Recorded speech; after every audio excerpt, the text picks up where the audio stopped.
بسم اللہ الرحمن الرحیم، السلام علیکم۔ میں شیجی اللہ فراست، آپ دیکھ رہے ہیں نیشنل اور انٹرنیشنل نیوز پر مشتمل 4 ٹی وی کا خصوصی خبرنامہ دنیا بھر سے، یعنی خبریں آپ کی نظر سے۔ سب سے پہلے ہیڈ لائنز۔ غزہ کے الگ الگ مقامات پر اسرائیلی بمباری، ریفیوجی کیمپس نشانہ، 24 گھنٹوں میں 187 فلسطینی جاں بحق۔ غزہ جنگ کے بیچ حماس ڈیلیگیشن بات چیت کے لیے ایجپٹ پہنچا، اسرائیل وار کیبنٹ کی میٹنگ آخری لمحے میں ملتوی۔ کئی جگہوں پر حماس فائٹرز اور آئی ڈی ایف کی لڑائی، ایک اور اسرائیلی فوجی مرا، کئی گاڑیاں تباہ، یہودی بستیوں میں سائرن کی آوازیں۔ غزہ جنگ میں 3000 اسرائیلی فوجی زخمی، آئی ڈی ایف نے کیا اقرار، زندگی کبھی پہلے جیسی نہیں ہوگی۔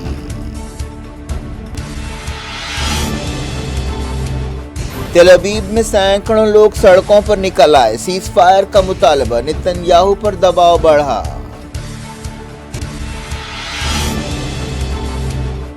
دمشق کے قریب اسرائیل کے حملے، سیرین ایئر ڈیفنس نے کہا کئی میزائلز اور ڈرونز کو مار گرایا۔ ایران میں اسرائیل کے 4 ایجنٹس کو پھانسی پر چڑھا دیا گیا، عہدیداروں سے خفیہ معلومات حاصل کرنے کی کوشش کر رہے تھے۔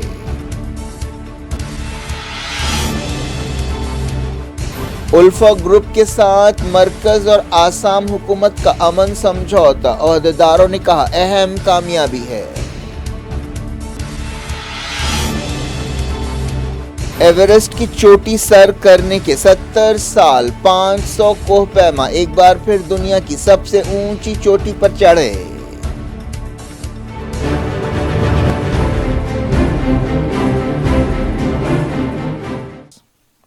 ہیڈ لائنز آپ نے دیکھی، اب خبروں کی تفصیل کی طرف آپ کو لیے چلتے ہیں۔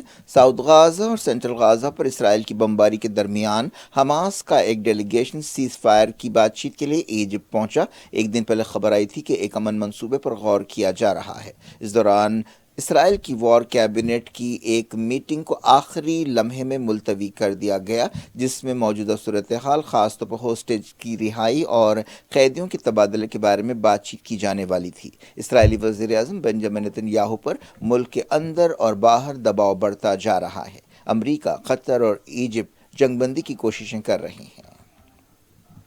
اسرائیلی فوج نے کہا ہے کہ وہ خان یونس اور دوسرے علاقوں میں اپنے آپریشنز کا دائرہ بڑھا رہی ہے۔ اسرائیلی فوج آئی ڈی ایف نے کہا کہ پچھلے 24 گھنٹوں میں اس نے کئی حماس فائٹرز کا صفایا کیا۔ ٹی وی فوٹیجز سامنے آئے ہیں جن میں دیکھا جا سکتا ہے کہ ایجپٹ کی سرحد کے قریب رفح میں دھواں اٹھ رہا ہے۔ اسرائیل خان یونس کے العمل ہاسپٹل کے قریب بھی شیلنگ کر رہا ہے، جس سے پچھلے 2 دنوں میں 41 فلسطینی جاں بحق ہوئے۔ فلسطین ریڈ کرسنٹ سوسائٹی نے بتایا کہ اسرائیلی فوج نے حماس لیڈر یحییٰ سنوار کے آبائی شہر خان یونس میں ایک اضافی بریگیڈ کو اتارا ہے۔ اسرائیل نے کئی بار کہا ہے کہ اس جنگ کا مقصد حماس لیڈرشپ کا صفایا ہے۔ اس کے علاوہ 129 ہوسٹیجز کی واپسی اور حماس کے مکمل صفائے کو بھی جنگ کا مقصد بتایا گیا۔ یونائیٹڈ نیشنز کے انسانی معاملات سے متعلق ادارے کے چیف مارٹن گرفٹس نے غازہ کے لوگوں کے حالات پر افسوس کا اظہار کیا اور کہا کہ صورتحال بے حد خراب ہے۔ انہوں نے ایکس پر لکھا کہ اگر آپ سمجھتے ہیں کہ غازہ میں مدد پہنچانا آسان ہے تو آپ کو دوبارہ اپنے خیال پر غور کرنا چاہیے۔ حماس کے ایک عہدیدار نے کنفرم کیا کہ قاہرہ میں ان کا ایک ڈیلیگیشن ایجپٹ کے عہدیداروں سے جنگ بندی کی تجویزوں کے بارے میں بات چیت کر رہا ہے۔ حال ہی میں ایجپٹ نے اس سمجھوتے کی پیشکش کی تھی جس کے 3 حصے ہیں۔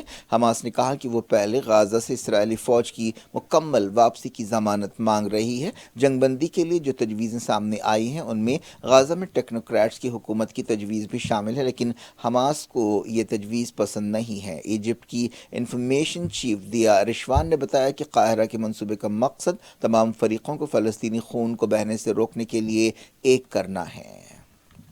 غازہ کے کئی ریفیوجی کیمپس پر اسرائیلی فوج کے حملوں میں درجنوں فلسطینی جاں بحق ہوئے۔ فلسطین انفارمیشن سینٹر نے بتایا کہ مغازی ریفیوجی کیمپ اور نصیریات ریفیوجی کیمپ پر تازہ حملوں میں کم سے کم 35 فلسطینی ہلاک ہوئے۔ اسرائیل نے ساؤتھ غازہ کے کویتی ہاسپٹل کے قریب ایک رہائشی عمارت پر بھی حملہ کیا۔ اس حملے میں کم سے کم 20 فلسطینی ہلاک ہوئے۔ جنگ کے 84 دن پورے ہو گئے ہیں۔ غازہ کی وزارت صحت نے بتایا کہ 7 اکتوبر کے بعد سے اسرائیلی حملوں میں جاں بحق فلسطینیوں کی تعداد 21,507 ہو گئی ہے۔ اس کے علاوہ 55,915 فلسطینی غازہ میں زخمی ہوئے ہیں۔ وزارت صحت نے بتایا کہ پچھلے 24 گھنٹوں میں 187 فلسطینی اسرائیلی حملوں میں جاں بحق ہوئے ہیں۔ یونائیٹڈ نیشنز کا اندازہ ہے کہ اسرائیلی بمباری کی وجہ سے کم آدھی غازہ کی آبادی بے گھر ہوئی ہے۔ فلسطین کی مزاحمتی تنظیم حماس اور اسلامی جہاد کئی جگہ IDF سے لڑ رہے ہیں۔ تازہ خبر میں کہا گیا کہ جمعے کو اسرائیل کا ایک فوجی زمینی آپریشن کے دوران لڑائی میں مارا گیا۔ IDF نے اس بات کی تصدیق کی۔ زمینی لڑائی میں مرنے والے اسرائیلی فوجیوں کی تعداد کم سے کم 168 ہو گئی ہے۔ حماس کی فوجی شاخ عز الدین القسام بریگیڈ نے کہا ہے کہ اس نے بریجی ریفیوجی کیمپ کے قریب بیرل بموں اور IEDs سے اسرائیل کی فوجی گاڑیوں کو تباہ کیا۔ اس کے علاوہ الیاسین میزائل سے بھی اسرائیلی بلڈوزر کو نشانہ بنایا گیا۔ اسرائیل کے کئی شہروں اور یہودی بستیوں میں سائرن کی آوازیں گونج رہی ہیں۔ لبنان سرحد کے قریب یہودی بستیوں پر حزب اللہ نے حملے کیے۔ لبنان سرحد پر حزب اللہ اور IDF کے درمیان جھڑپوں کی خبر ہے۔ تل ابیب میں سینکڑوں لوگوں نے مظاہرے کرتے ہوئے سیز فائر کا مطالبہ کیا۔ اس موقع پر احتجاجیوں نے کہا کہ یہ اسرائیلیوں، فلسطینیوں، مسلمانوں، یہودیوں سب کا گھر ہے اور ہر ایک کو یہاں آزادی اور عزت کے ساتھ رہنے کا حق حاصل ہے۔ مڈل ایسٹ اور فلسطین میں کیا ہو رہا ہے، پل پل کی خبریں جاننے کے لیے دیکھتے رہیے دنیا بھر سے۔ سیریا کی ایئر ڈیفنس نے کہا ہے کہ اس نے دمشق کے قریب اسرائیلی حملوں کو ناکام بنایا ہے۔ جب سے غازہ جنگ شروع ہوئی ہے، وقفے سے اسرائیل سیریا میں حملے کر رہا ہے۔ دوسری طرف سیریا اور عراق میں امریکی ٹھکانوں پر ایران کی مدد رکھنے والی شیعہ تنظیموں نے بھی حملے کیے ہیں۔ تازہ رپورٹس میں کہا گیا کہ جمعرات کو مقامی وقت کے مطابق رات 11:55 پر اسرائیل میں جولان پہاڑیوں کی طرف سے حملہ کیا اور دمشق کے قریب کئی مقامات کو نشانہ بنایا۔ سانا نیوز ایجنسی نے بتایا کہ ایئر ڈیفنس نے زیادہ تر میزائلز کو مار گرایا۔ کسی کے زخمی ہونے کی خبر نہیں ہے، لیکن کچھ مالی نقصان ہوا ہے۔ ایک دن پہلے ہی دمشق انٹرنیشنل ایئرپورٹ کو اسرائیلی حملوں کے بعد بحال کیا گیا تھا۔ اسرائیلی فوج نے مسجد اقصی کے قریب فلسطینیوں پر کریک ڈاؤن کیا۔ جب سے غازہ جنگ شروع ہوئی ہے، مسلمانوں کو مسجد اقصی آنے سے روکا جا رہا ہے۔ اسرائیلی فوج نے مسجد اقصی کی طرف آنے والے فلسطینیوں پر پانی کی بوچھاڑ کی اور آنسو گیس کا استعمال کیا اور انہیں روکنے کی کوشش کی۔ مغربی کنارے میں اسرائیلی فوج کا کریک ڈاؤن جاری ہے۔ الگ الگ مقامات پر دھاوے کرتے ہوئے کم سے کم 14 فلسطینیوں کو گرفتار کیا گیا۔ مغربی کنارے میں اسرائیلی فوج نے نور شمس ریفیوجی کیمپ پر دھاوے کیے۔ 7 اکتوبر کے بعد سے مغربی کنارے میں 300 سے زیادہ فلسطینی جاں بحق ہوئے ہیں۔ ایک رپورٹ میں ڈاکٹرز کے حوالے سے نور شمس ریفیوجی کیمپ پر بمباری کے بعد ان کے تجربات بیان کیے گئے۔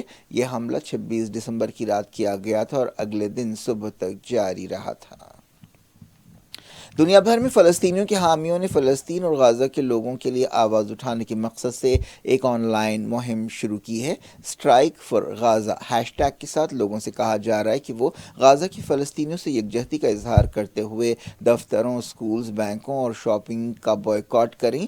اس اپیل کا مقصد عالمی معیشت کو متاثر کرنا ہے۔ عربی زبان میں بھی ایک ہیش ٹیگ الاضراب الشامل شروع کیا گیا ہے۔ اس مہم کے ذمہ داروں نے ایکس پر بتایا کہ ہم آخری حربے کے طور پر یہ ہڑتال کر رہے ہیں کیونکہ احتجاج اور بات چیت ناکام ہو رہی ہے۔ غازہ کا انسانی بحران بد سے بدتر ہوتا جا رہا ہے۔ روزانہ سینکڑوں لوگ مر رہے ہیں، زخمی ہو رہے ہیں۔ تقریباً 80 سے 90% لوگ بے گھر ہو چکے ہیں۔ فلسطینیوں کے پاس رہنے کے لیے چھت نہیں ہے، کھانے کے لیے کھانا نہیں ہے، دوائیں، پانی، فیول، ہر چیز کی قلت ہے۔ ہاسپٹلز ٹوٹ پھوٹ گئے ہیں، علاج نہیں ہو پا رہا ہے، لیکن اس کے باوجود مہذب دنیا اب تک اسرائیل کو فلسطینیوں کی خونریزی اور غیر انسانی ناکہ بندی سے روکنے میں ناکام رہی ہے۔ یو این سیکیورٹی کونسل اور یو این جنرل اسمبلی میں قراردادیں تو منظور ہوئی ہیں، لیکن کچھ عملی طور پر نہیں ہوا ہے۔ اس سے بھی شرمناک رویہ مسلم ملکوں کا ہے۔ عرب لیگ، OIC جیسی تنظیموں کی میٹنگز ہوئیں جس میں زبانی خرچ ہوا، بیان بازی ہوئی، لیکن جنگ روکنے کے لیے یا اسرائیل پر دباؤ ڈالنے کے لیے کچھ نہیں کیا گیا۔ ایسی خبریں بھی آئی ہیں کہ اسرائیل کے ساتھ ان ملکوں کے خفیہ تعلقات ہیں۔ ایک رپورٹ میں کہا گیا کہ غزہ جنگ میں زخمی اسرائیلی سپاہیوں کی تعداد دن بدن بڑھتی جا رہی ہے۔ یہ بھاری قیمت ہے جو اسرائیل کو چکانی پڑ رہی ہے۔ اس رپورٹ میں کئی زخمی اسرائیلی سپاہیوں سے بات چیت کی گئی اور ان کا حوالہ دیا گیا۔ ایسا ہی ایک سپاہی آئیگور توران ہے جس نے غزہ میں صرف 24 گھنٹے گزارے، لیکن ایک میزائل اس کے ٹینک سے ٹکرایا اور ایسا زخم لگا جس نے ہمیشہ کے لیے اس کی زندگی بدل دی۔ اس سپاہی کا پیر کاٹنا پڑا۔ اسرائیل کی وزارت دفاع نے کہا کہ 7 اکتوبر کے بعد سے 3000 سپاہی زخمی ہوئے ہیں۔ ایران میں اسرائیل کے 4 ایجنٹس کو پھانسی پر چڑھا دیا گیا۔ ویسٹ آذربائیجان صوبے کے عدالتی عہدیداروں نے یہ بات بتائی۔ 24 اکتوبر کو موساد کے 10 ایجنٹس کو گرفتار کیا گیا تھا۔ ایسا کہا گیا کہ انہوں نے ایرانی سپاہیوں کا اغوا کیا تھا اور ان سے ڈرا دھمکا کر اور مار پیٹ کے ذریعے معلومات حاصل کرنے کی کوشش کی تھی تاکہ اسرائیل کو یہ معلومات پہنچائی جا سکیں۔ بتایا گیا کہ ان لوگوں نے ایران کے ایک عہدیدار کے قتل کی بھی سازش کی تھی۔ یہ لوگ ہرمزگان، آذربائیجان اور تہران جیسے صوبوں میں ایکٹیو تھے۔ مغربی ملکوں نے ایران کی طرف سے یورینیم افزودہ کرنے کی مذمت کی ہے۔ مغربی ملکوں نے ایک بیان میں کہا کہ ایران حد سے زیادہ یورینیم افزودہ کر رہا ہے جس کا کوئی جواز نہیں ہو سکتا۔ IAEA کی ایک رپورٹ میں کہا گیا کہ ایران نے یورینیم کی پیداوار بڑھا دی ہے۔ ایران کا کہنا ہے کہ اس کا نیوکلیئر پروگرام پرامن مقصدوں کے لیے ہے۔ رشیا نے یوکرین کے الگ الگ شہروں میں بڑے پیمانے پر حملے کیے۔ ان حملوں میں کم سے کم 18 لوگ ہلاک ہوئے۔ یوکرین کی فوج نے کہا کہ رشیا نے 158 ڈرونز اور میزائلز کے ذریعے یہ حملے کیے۔ کئی دنوں کے بعد یہ سب سے خطرناک حملہ تھا۔ یوکرین کے صدر وولودیمیر زیلنسکی نے کہا کہ رشیا نے تقریباً ہر طرح کے ہتھیار استعمال کیے اور گھروں اور میٹرنیٹی ہاسپٹل تک کو نشانہ بنایا۔ دارالحکومت کیو، اوڈیسا، زپوریژیہ، ڈنیپرا، خارکیو کے علاوہ کئی شہروں کو تازہ حملوں میں نشانہ بنایا گیا۔ کچھ دن پہلے یوکرین نے کرائمیا بندرگاہ پر رشیا کے ایک جہاز پر حملہ کیا تھا۔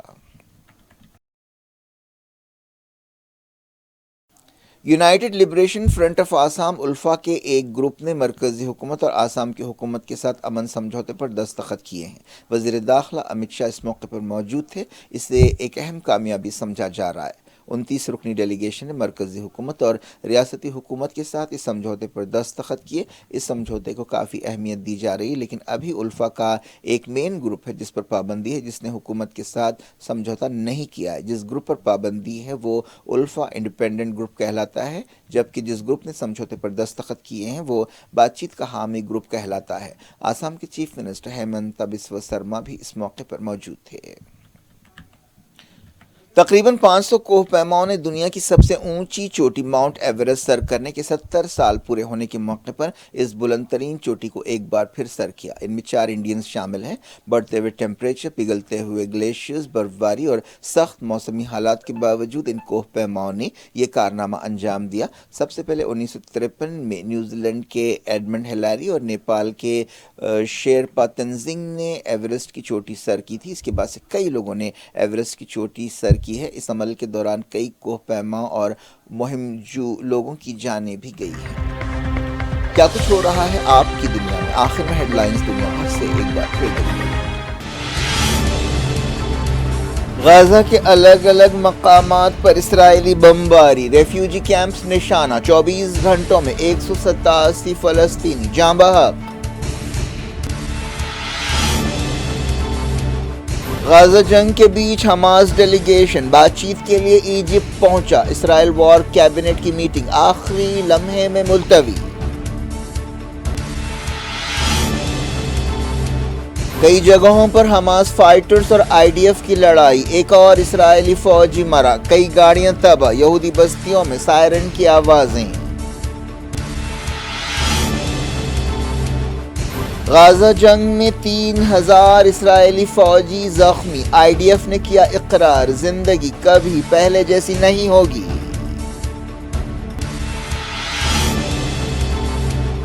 تل ابیب میں سینکڑوں لوگ سڑکوں پر نکل آئے، سیز فائر کا مطالبہ، نتن یاہو پر دباؤ بڑھا۔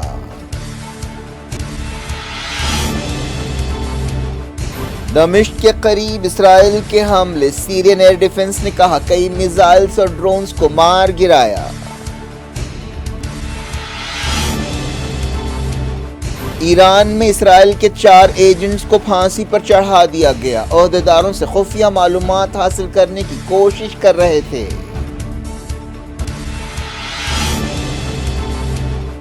الفا گروپ کے ساتھ مرکز اور آسام حکومت کا امن سمجھوتا، عہدیداروں نے کہا اہم کامیابی ہے۔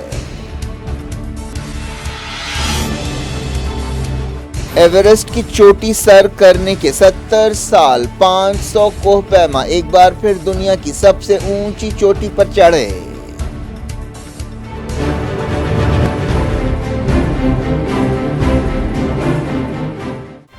یہ تھی آج کی خبریں۔ فضول افراد کو دیں اجازت اور اپنا بے حد خیال رکھیں۔ اللہ